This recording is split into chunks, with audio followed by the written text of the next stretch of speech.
Canadian police have arrested one accused in the shooting case at singer AP Dhillon's residence. This is taking place in British Columbia in the country. The man has been identified as 25-year-old Abjeet Kangra of Winnipeg, and a second suspect in Vikram Sharma, as per the RCMP, is currently said to be in India.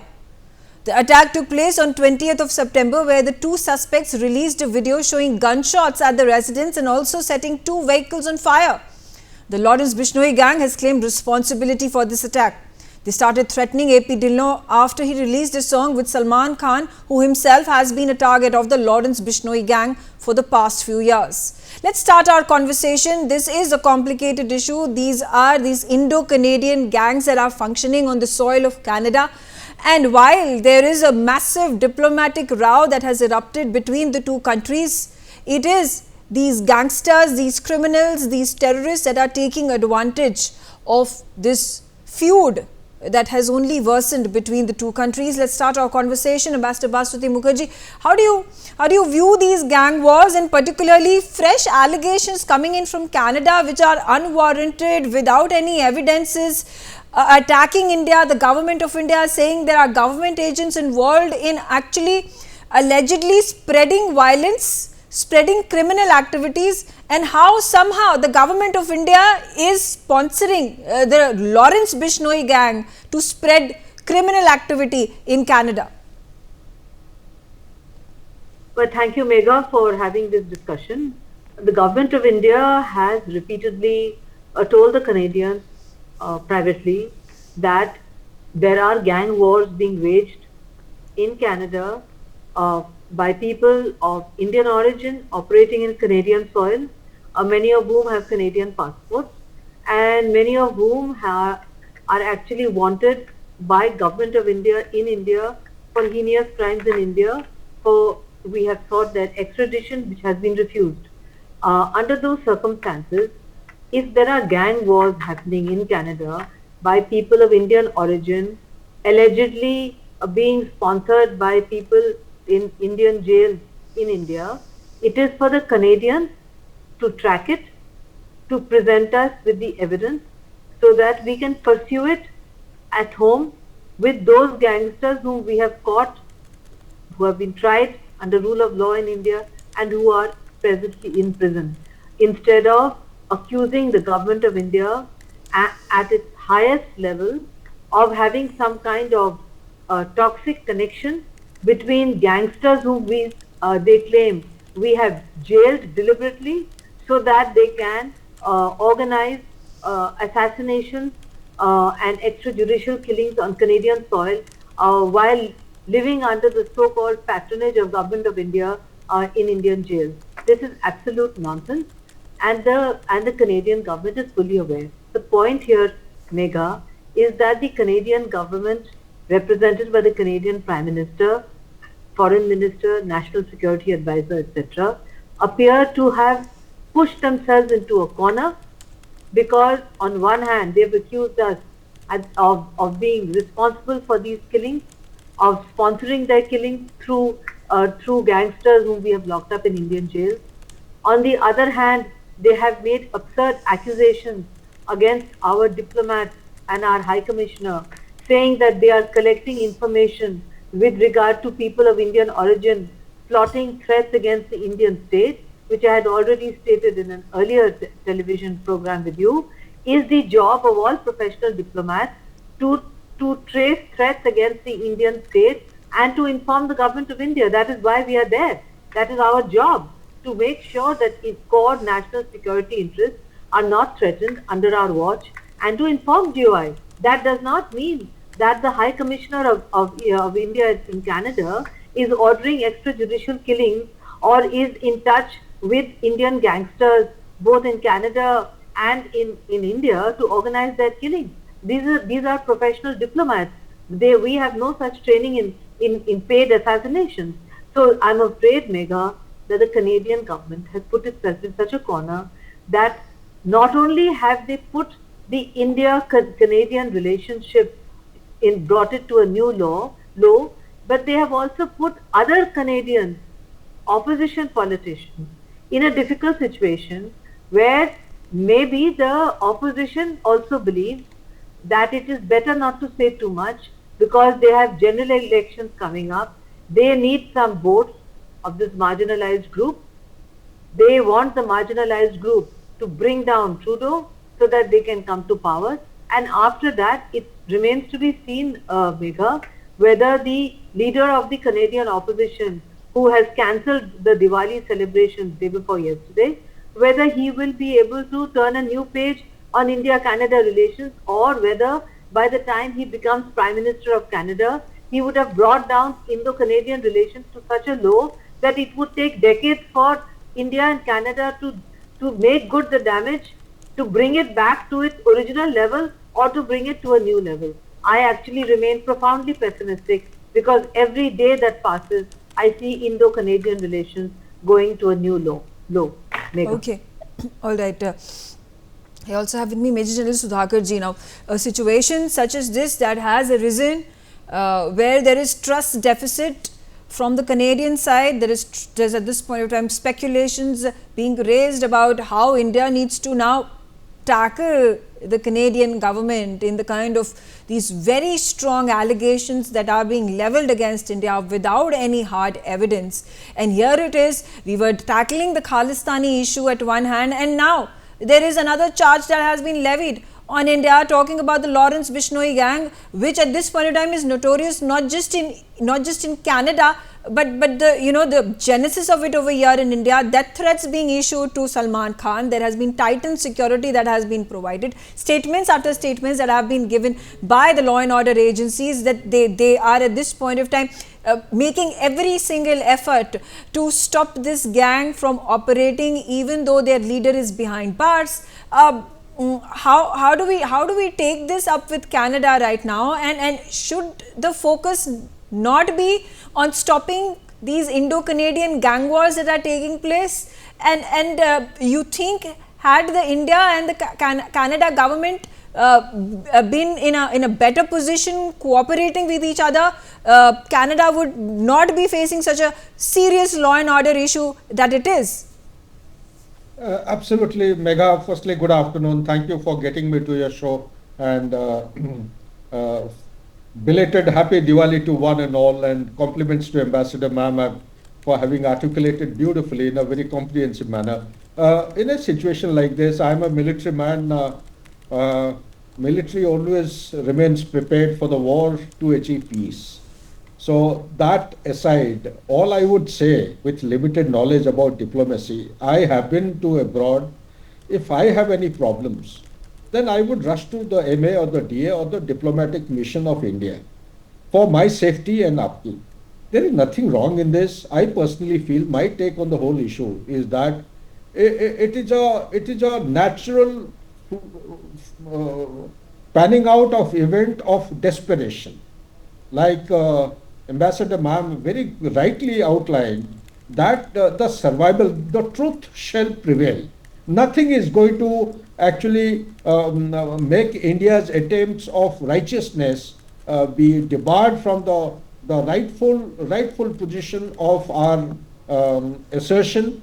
And my take on the whole issue is that I'm sure something must be taking place as a track to kind of a diplomacy. If it is not taking place, maybe this could be a possible case to take it forward, go back, not in the glare of media, talk to these people one-on-one and tell them that why are you spoiling this beautiful relationship? India has got the largest segment of Indian diaspora in Canada. And by doing so, they are not only damaging India, but they are ruining the country. Canada as a country, it is supposed to be the Five Eye, one of the members' Five Eye, leading economies. So I think there is a lot of sense in what you have said, Megha. I totally agree with you. That India, if Canada is not taking the initiative, then let India take the initiative. Let there be a backdoor kind of a diplomacy. Talk to them directly one-to-one and bring some sanity into their thought process that what they are trying as a measure of desperation for survival in politics ultimately can actually, ruin the entire country in no time. Back to you, Megha. Right, absolutely. Professor Madan Nalapat, again an issue that is sensitive. Again, the questions are being unceremoniously being raised on the Indian government side. We have been trying to fight terrorism, criminal activities on the home ground, but the issue is that the genesis of the Khalistani movement is now in Canada. Canada continues to give protection to these criminals, to these terrorists, and if there are gang wars that at this point of time are erupting in Canada, well, it is not India's problem. It's because Justin Trudeau has allowed for this activity to anti-national, anti-social activities, criminal activities to take place right under his nose without taking any action. Canada has to bear the consequences. Well, Megha, I'd like to point out that from the very beginning, I have been in favor of a strong India-Canada relationship, and I find the Canadians to be overall very friendly and very, very good people. And I think overall they're very welcoming of people from India, and as we welcome Canadians in India. I'm sure there is no people-to-people problem whatsoever. Having said that, I want to say that in my view, it is a pretty odd accusation to make that because of government of India that gangs are flourishing in Canada, and I think it's a way of passing the buck, because Justin Trudeau is not only facing an electoral vote next year, this year he may be facing a vote in his own party on whether he should continue as the leader and the Prime Minister. So I am frankly, law and order has become a problem in different parts of Canada. British Columbia was bad. Vancouver, frankly, it's unfortunate, although it is a fact that certain countries have criminal gangs, authoritarian countries, operating in Vancouver especially. But I would say that it's a very odd allegation to make, and frankly, an absurd allegation to make. First of all, about our diplomats. The diplomatic code in India that diplomats follow is very clear that they should not get involved in any such, extra diplomatic activity if at all is taking place. And apart from observing the situation and finding out whether there are threats to India, which is a normal reporting done by everybody, I can't believe that any Indian diplomat would actually go to the level that the Canadians are alleging and basically supervise operations, that too on Canadian soil, and that too using criminal gangs. I frankly, I've interacted with the diplomatic service for a long period of time, and this is completely out of the rules. It's off base. And one thing Indian bureaucrats and including our diplomats are good at, it's basically ensuring that they keep within the boundaries set by the rules. So I'd only like to say, Megha, that this is, I never thought that India-Canada relations diplomatically can be any worse. But this allegation is so absurd, it's so ridiculous, that it can almost be laughed at, that India is basically creating violence in Canada. India is creating drug addiction in Canada, not China. The gangs that are operating in Canada freely, especially in Vancouver, are not coming from India, but coming from a country with a much bigger economy that's a neighbor of India. Now, I think Justin Trudeau wants to avoid those unpleasant questions about the law and order situation, about the drug problem, about the outsized influence of China on his administration, and he's doing that by passing the buck on India. I think that's frankly wrong. And coming to the leader of the opposition, I'm surprised he cancelled the Diwali party. I mean, Keir Starmer had a lovely Diwali message with mandalas at the Downing Street door. Biden had it. Dozens of leaders across the country have sent their Diwali greetings to their Indian brothers and sisters. And all humanity were brothers and sisters of each other. So something is happening in Canada which is not right. And it's not affecting Canada well. And I do hope that they can get out of it and snap out of it, Megha. Ramneet Singh Mann also on the telecast with me. Ramneet Singh, we have sent, rap sheets after rap sheets. There has been hardcore evidence that has been provided to the Canadian government when it comes to the Khalistani secessionist movement and these terrorists and criminals that have found refuge in Canada. Canada refuses to extradite every single one of these terrorists and criminals that India has sought extradition of. And now this Lawrence Bishnoi gang problem that has emerged. Now, the question is now, is Canada willing to cooperate with India when these extradition requests are made with evidence being given? Good evening, Megha, and good evening to all the fellow panelists as well as the viewers watching this show. So let me at the outset make a few things very clear. Diplomacy is based on reciprocity. And reciprocity would come and be calibrated as per the reaction or the conduct of the host country, whether it be India or Canada. Now, in this case, let's bring a few parallels. Now, well, when you have someone like Hardeep Nijjar, who's a designated terrorist, being addressed to as honorable citizen by none other than the Prime Minister of Canada on the floor of the Canadian Parliament, you know where it is going. You can see it's for everyone to witness, number one. Number two, a Canadian-American dual nationality, Pannu.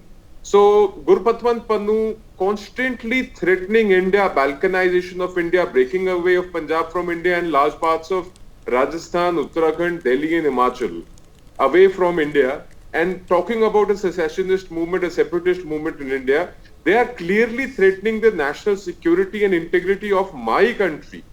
And he is being protected as a, honorable citizen. Now, third, when it comes to gangsters, Canada is the country who's been giving all sorts of gangsters and criminals citizenship, residency, visas in their country. If you do not remember, this Hardeep Nijjar landed in Canada as Rajiv Sharma. Eventually, he became Hardeep Nijjar again and he got naturalized there by marrying a local girl. Third, very important, when you refer to somebody as your honorable citizen, you should make sure that this will be applicable to all. Imagine if Abu Bakr al-Baghdadi was referred to as an honorable citizen. Imagine if Osama bin Laden was referred to as an honorable citizen. Designated terrorists of a country would be referred to as honorable citizens by Prime Minister on the floor of the Parliament. You know what their priority is. If the US and the Canadian governments or the deep state believe that, terrorists of India, designated terrorists of India, have precedence over relations with the largest democracy in the world, well then, on what path are they setting themselves and their diplomacy and their foreign policy? It's for them to see and imagine. So now, as far as Bishnoi is concerned, let me again draw a parallel. Bishnoi is in jail. He is under trial and he's convicted. This is how the Indian judicial system works. Well, these people who've been talking about secessionism, talking about balkanization of India, talking about threats to the Air India planes, referring it to as the national carrier, it is in fact a private company held by Tatas now. So, look at these people and look at the governments and the agencies in those countries protecting them. So this is how you compare a democracy. Again, let me give you another example. When Justin Trudeau's father, Perry Trudeau, was the Prime Minister of Canada, India had given an extradition request for him, for Talvinder Parmar. So they refused to send Talvinder Parmar, eventually leading to 324 lives being lost in the Kanishka bombing. Yes. So whose hands are dipped in blood? It is the Canadian government, Perry Trudeau and Justin Trudeau. So when you have terrorists, again, let me also remind the Canadians, if anyone is watching, there are 26 extradition requests and there are 29 requests for arrest. Total 55 in number pending with the Canadians, which they have not paid heed to. Again, there is another person who was accused in the Kanishka bombing called Riput Aman Singh Malik. He turned pro-India. He wrote a fabulous letter in favor of the Prime Minister, explicitly explaining how the government of India has worked in favor. Now, it's very important, Megha. Let me make my point just in 30 more seconds. Explicitly telling how Indian government has and what Indian government has done for Sikhs. whether it was the 550th birth anniversary of Guru Nanak Sahib, whether it was 400th birth anniversary of Guru Tegh Bahadur Sahib, whether it was 350th anniversary of Guru Gobind Sahib, whether it was Kartarpur Sahib corridor or Hemkund Sahib ropeway or the Veer Bal Divas in the memory of Chote Sahibzadas, or the people like Sajjan Kumar and Jagdish Titler being convicted or being tried again by the Indian judicial system. This happened, 35, 37 years too late, but it happened. So their whole business, the Khalistani's business, was being brought down because everything that they stood for was against India, and everything that they used to preach and ponder about was around 1984 and the victimhood or the victimization of Sikhs. And they were losing the plot because the government of India was not just appearing to be pro-Sikh, but it was and it is still pro-Sikh. Okay, So all right. they were losing the plot. Okay, all right.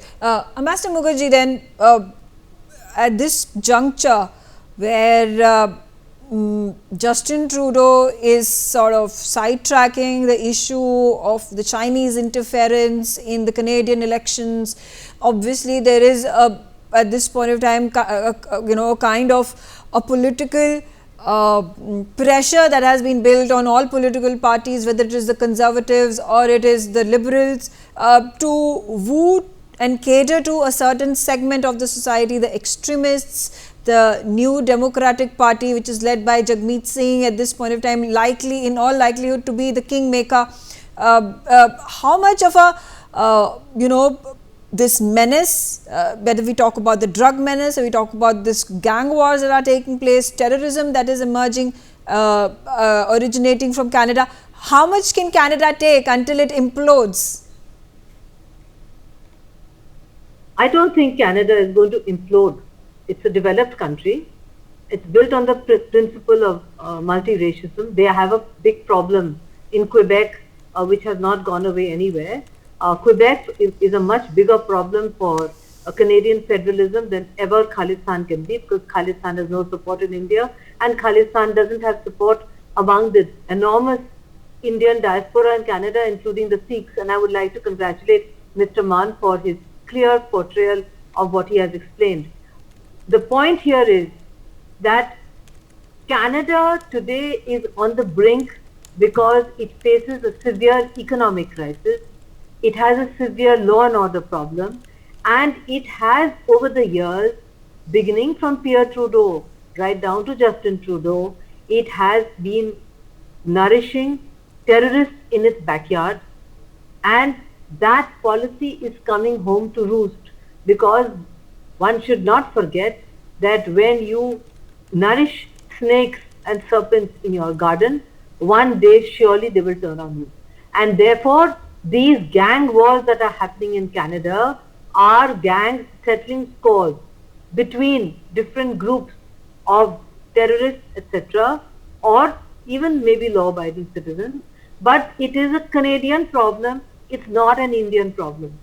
If it is to be linked in any way with India, give us the evidence, tell us where you found the connection with Lawrence Bishnoi and the connection between Lawrence Bishnoi sitting in his prison cell and the government of India, and we will look at it. But you have no evidence. You are just talking all the time of intelligence reports, and occasionally you are talking fiction because it suits you, because your domestic situation is not good. I would also like to add that the manner in which Mr. Justin Trudeau has dragged the India-Canada relationship into the very center of Canadian domestic politics, he has actually seriously damaged the Indo-Canadian bilateral relationship, including people-to-people contact, including trade and business, including the manner in which Canadians look at India and India look at Canadians. If you do a popularity poll today in your channel Mega, you will find that Canada ranks at the bottom of the unpopularity index among Indians, and is lowest.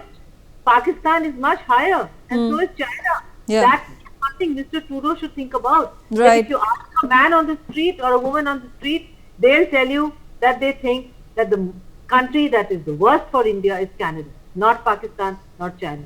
That is something. Yeah. That Professor Nalapat, that's interesting to note, and as we said, this is hilarious because the way Lawrence Bishnoi gang operates and their ideology and why they are so hell-bent on targeting people like Salman Khan and then AP Dhillon is because of a case that was decades old, where he was caught and put behind bars for that black buck killing that had taken place.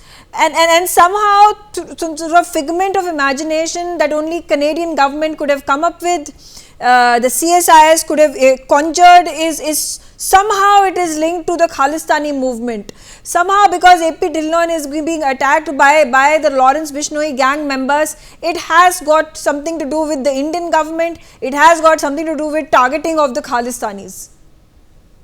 Look, Megha, frankly, I think it's not just a wild allegation, it's a completely irresponsible allegation to make. And frankly, given the context in which Justin Trudeau is having to fend off questions about his particular links with a particular country that's not a democracy, he is, I think, using India as a kind of diversion, as I had mentioned. Now, this is an absurd allegation. I don't think it should be dignified with any kind of a response, because it is so patently absurd. And as you correctly said, Lawrence Bishnoi is in jail, and how does he get a word across and keep track of his activities, of the activities of his gang members all across the world? I think, frankly, it is absurd to make that kind of a charge, and it's being done with, I may say so, malice aforethought. And having said that, I want to point out, look, situation is not very good now, but situations can change very quickly. And in diplomatic history, there have been situations where there's a change possible. November 5 is the US election. If we see certain changes take place in the United States, that might have an effect on Canadian relations with India as well, because Canada and the US are very closely linked to each other. I find in the US election that Donald Trump has come out front and center against the violence against Hindus and Christians in Bangladesh. Regrettably, Kamala Harris is not.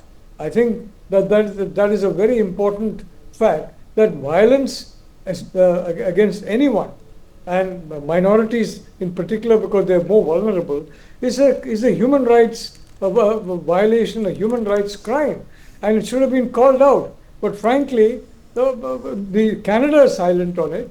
The United States under Biden remains silent on it.